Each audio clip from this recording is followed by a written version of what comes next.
2024 was the year the world crossed a dangerous line. Scientists have long warned that a mean global temperature rise of 1.5 degrees Celsius would be the threshold, the edge of a cliff where irreversible climate consequences could begin. And this year, we found ourselves standing right on that edge. The Palisades fire ripped through 23,713 acres of Southern California, stretching from Malibu to Santa Monica. Over 5,000 structures were damaged or destroyed.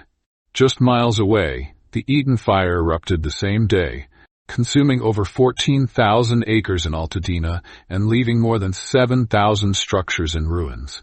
Entire neighborhoods were reduced to ash, with only a few homes miraculously spared, thanks to unpredictable wind patterns. The human cost of these fires is heartbreaking. The Eaton Fire is now the 5th deadliest in recorded history, while the Palisades Fire ranks 14th. Survivors are returning to landscapes they no longer recognize. Their once thriving communities are now charred wastelands. And as if losing their homes wasn't enough, burning cars, plastics, and other materials have polluted the air with dangerous toxins, threatening public health. This is the reality of climate change. It's not just an abstract idea. It's happening here and now. But what's truly alarming is the political response, or lack thereof. In January 2025, Donald Trump returned to the presidency. His stance on climate change? Dismissive, at best. Despite overwhelming evidence from scientists, he continues to call global warming a hoax, ignoring decades of research and the growing list of climate disasters. And yet, this is the leader many Americans turn to in the wake of economic frustrations.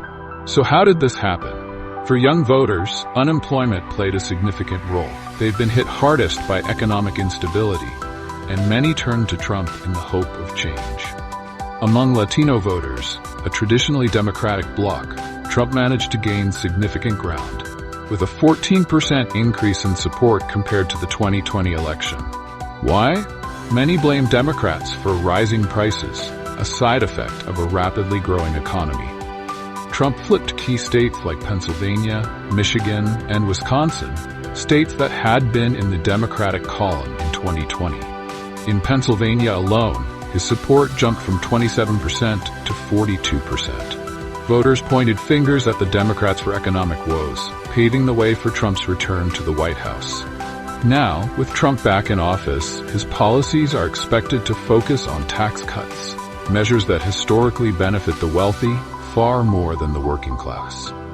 Meanwhile, the safety nets protecting everyday Americans could face severe cuts. So here we are. Fires are burning hotter, storms are growing stronger, and our planet is sending us urgent signals. But instead of action, we're met with denial. The question is, how long can we afford to ignore the evidence? The question is, how many more lives and communities will be lost before we take real steps to address the climate crisis?